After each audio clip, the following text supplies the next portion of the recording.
siapin makan nggak? Terima kasih ya. Sekali lagi kita berdua. Terima kasih. Mohon maaf kalau ada kata-kata yang kurang berkenan. Bapak Ibu memberi materi. Memang gaya saya sendiri Bu. Daripada ibu tadi diundang namanya. Terima kasih ya semua kawan-kawan ya. Apa? Boleh? Ayo. Jam cashbox. Jam cashbox. Siap. Jam cashbox. Siap. Jam cashbox. Siap. Terima kasih. Assalamualaikum warahmatullahi wabarakatuh. Shalom. Om Santi sesuai doa dan salam. Saya serahkan pada langsung aja moderator ya.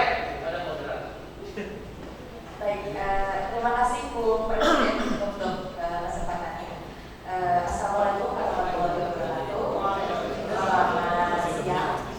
Saya hormati perwakilan dari universitas, dari BSN, dari BPJS Kesehatan, PLHI dan dari Serikat Pekerja. Oke, mungkin untuk mempersingkat waktu, kita langsung mulai saja Bapak Ibu sekalian. Perkenalkan, saya dengan Syarifah Soraya. Saya akan menjadi moderator dalam fokus group discussion hari ini. Dengan temanya adalah penetapan kelas rawat inap standar. Jadi mungkin tadi seperti sudah disampaikan oleh Bu Presiden bahwa saat ini itu menjadi salah satu topik yang cukup menarik. Selain topik tapera dan juga topik UKT yang tinggi.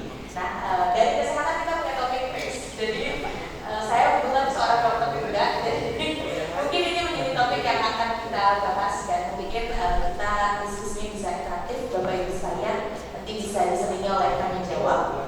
Jadi mungkin seperti sudah diketahui oleh teman-teman sekalian bahwa dikutip dari Perpres 59 tahun 2024, PRIS didefinisikan sebagai standar minimum pelayanan rawat inap yang dimana nanti akan diterima oleh peserta.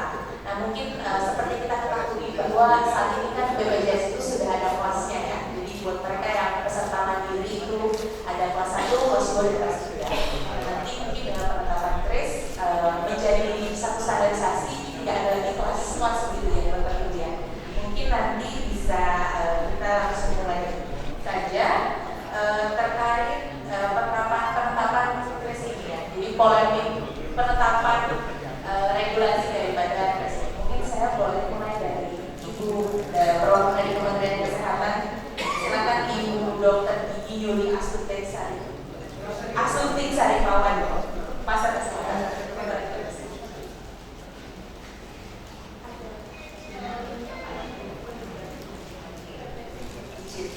Terima kasih.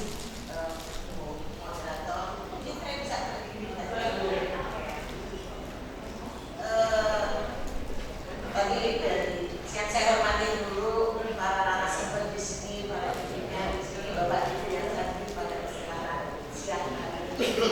Terima kasih kami sudah diundang. Saya mewakili Kementerian Kesehatan khususnya sebagai Direktur Pelayanan Kesehatan Publika. Jadi kalau Direktur Pelayanan Kesehatan Publika itu langsung membawa di rumah sakit seperti itu ya. Ini yang saya sampaikan.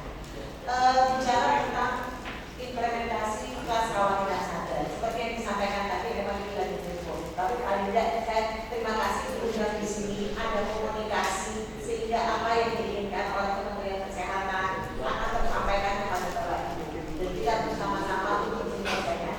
Baik. Dan selanjutnya, Bapak Ibu kalau bicara PRIS, ini butuh suatu perjalanan yang panjang, bukan sekonyong-konyong. Kalau kita lihat dari regulasi kita sendiri, kita punya Undang-Undang 40 tahun 2024 tentang sistem jaminan kesehatan nasional. Pada pasal 19 ya kita akui bersama, mungkin Bapak yang sudah daftarkan BPJS ya, seperti itu ada prinsip asuransi sosial dan integritas, kan kami semua. Kemudian pada pasal 23 ayat 4 di mana di situ sudah tertera bahwa kelas pelayanan rumah sakit diberikan berdasarkan kelas standar. Jadi kalau dari Undang-Undang 40 dari tahun 2024 itu sudah ada, kita pakai di sini pada pasal 23 ayat 4. Kemudian dengan ini adanya perubahan Perpres yang mulai dari Perpres 4 tahun 2020 tentang jaminan kesehatan. Kayak bukti di situ pada pasal 54A di mana rawat inap kelas standar paling lama bulan Desember 21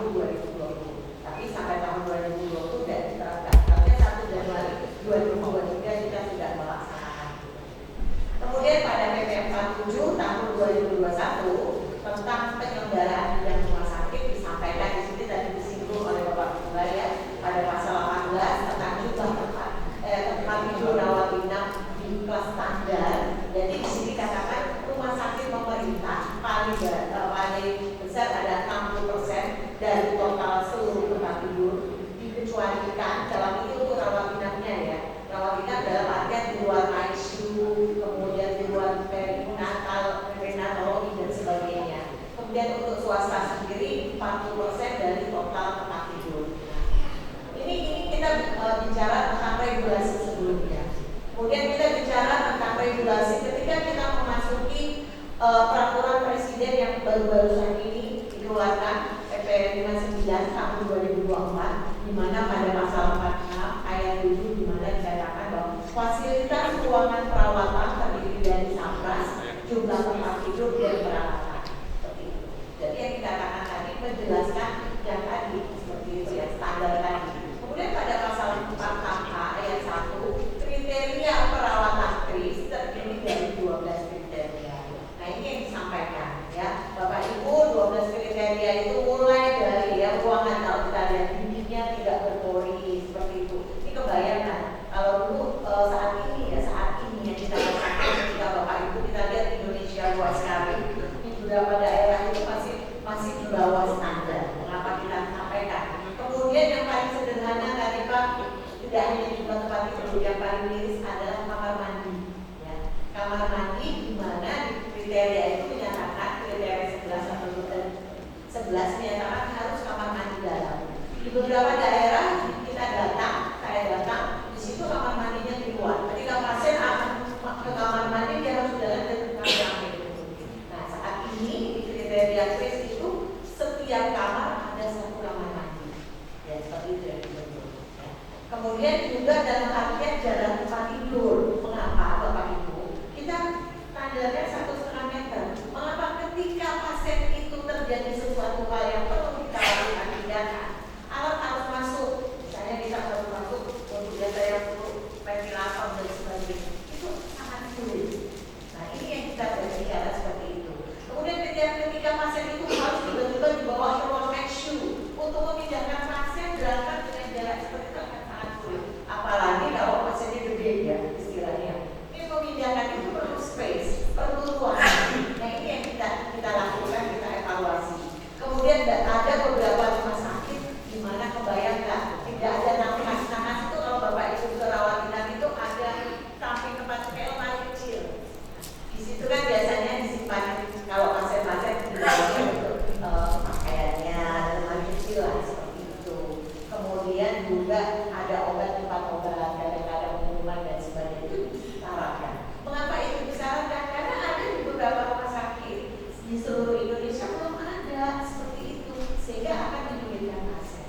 Kemudian di antara 12 kriteria itu juga ada namanya untuk bed head. Bed head itu ada colokan kalau kita pakai oksigen. Nah, ini kita bicara tentang 12 kriteria itu adalah untuk keselamatan pasien dan kenyamanan pasien seperti itu.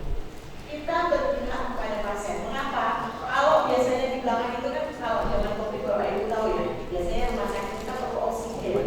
Kalau kita menggunakan tabung, sangat rentan terjadi kalau tabung itu burik dan sebagainya. Nah itu kan tadi kita pikirkan. Ini kita berusaha untuk meningkatkan kenyamanan bagi pasien-pasien dan keselamatan bagi pasien. Ya, jadi termasuk jarak. Di kris ini juga yang dibedakan ada infeksius dan non infeksius. Laki perempuan. Pak izin, Bapak bilang tadi anti diskriminasi. Saya orang daerah Pak yang dibawa oleh Pak Menteri untuk datang ke sini ke kementerian. Selama 10 tahun saya jadi direktur. Dari mulai rumah sakit tipe C, B dan A. Nah, saya pernah menjadi pelayanan anti diskriminasi, kemudian dapat dari Menpan itu salah satunya ini. Dan kita sampai ke level nasional dan dibawa ke luar seperti itu. Jadi saya setuju dengan pelayanan anti diskriminasi atau tanpa kelas, dasarnya seperti itu. Dan kita bicara ketika saya memimpin rumah sakit tersebut, ketika melakukan pengelolaan keuangan yang baik, Bapak. Nah ini kita bicara kita harus fair-fairan aja. Alhamdulillah, saya juga rumah sakit itu yang namanya minus 9 ya Bapak. Saya pertama kali membuat rumah sakit itu baru buka itu ketika Pak Wali Kota saat ini menjadi gubernur di Kalimantan Barat di Kota Pontianak. Saya megang itu pemasukan setiap bulan itu kurang lebih 750 juta. Kemudian saya pegang dengan kelas rawat inap standar. Tadi kita berikan kenyamanan dan pasiennya seperti itu. Saya tinggalkan itu sudah mencapai 53 miliar. Itu dalam waktu 4 tahun. Jadi pertama kita naik sampai tetangga sebelah, sampai saya komunikasikan lagi ini saya pengalaman pribadi. Rumah sakit swasta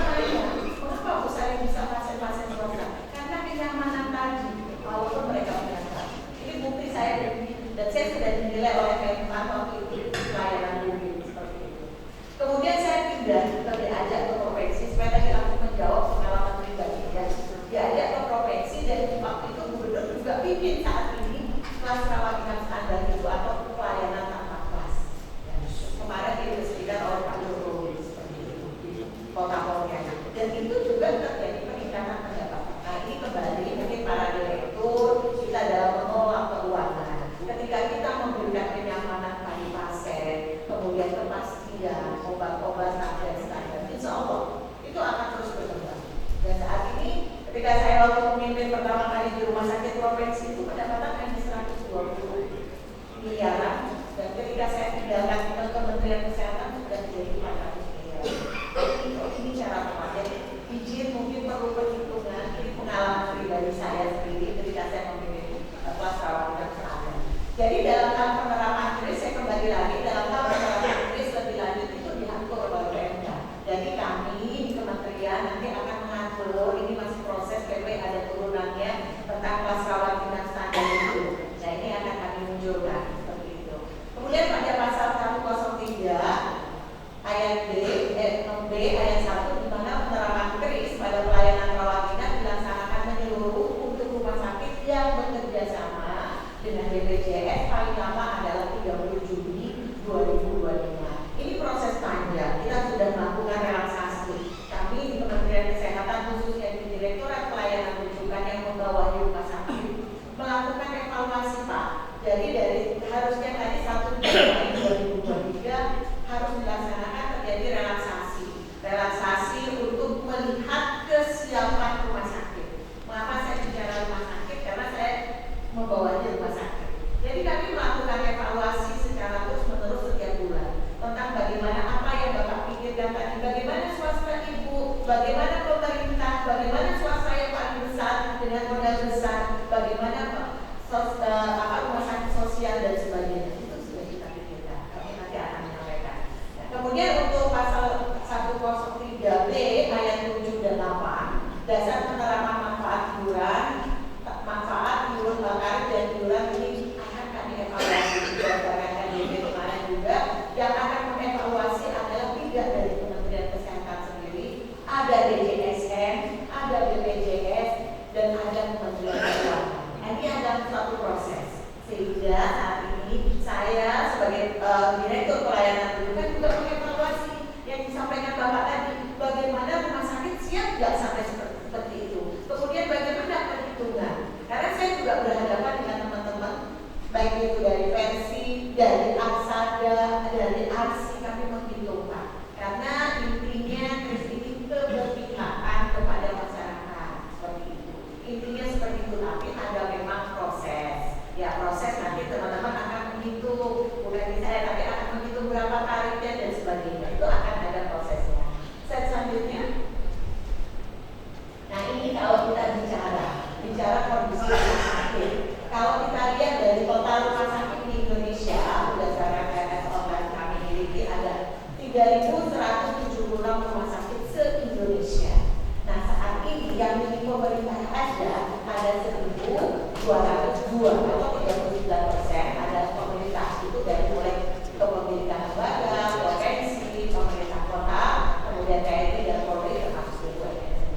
Nah ini kita lakukan dari RS online. Jadi kalau kita rekap saat ini ya, kalau disebutnya memang paling banyak adalah swasta ya. Kita akui swasta, nanti kita berbagi Pak.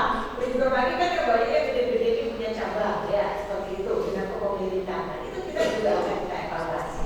Kemudian Pemda sendiri, pemerintah daerah ada 919, PMD Polri ada 171, BUMN 34 dan pemerintah pusat ada 77. Nah dari jumlah rumah sakit berdasarkan kelas tersebut ternyata yang paling banyak adalah tipe C. Saat ini adalah tipe C ya. Kalau nomor 2 adalah tipe D, berarti di kabupaten kota rata-rata seperti itu.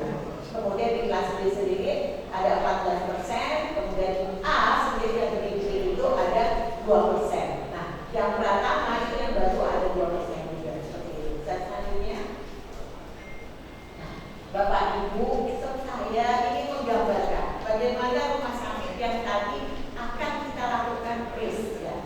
Di Kementerian Kesehatan itu kita ada RS online. RS online di mana rumah sakit itu wajib mengisi seperti itu ya.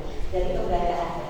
Jadi kita total rumah sakit kita tadi ada 3.176 rumah sakit.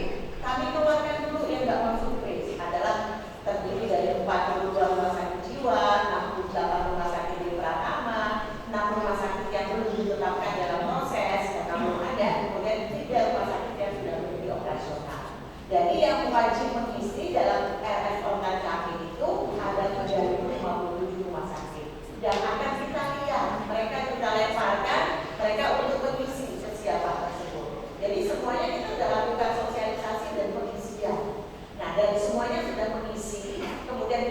tersedia yaitu 73 rumah sakit pusat, kemudian Pemda ada 820, TNI Polri ada 170, BUMN-nya 34 dan swastanya ada 1.960 rumah sakit. Yang isi, dia udah isi, kita menempatkan karena kita nggak mungkin kalau kita isi data satu-satu melalui RS online mereka mengisi seperti itu.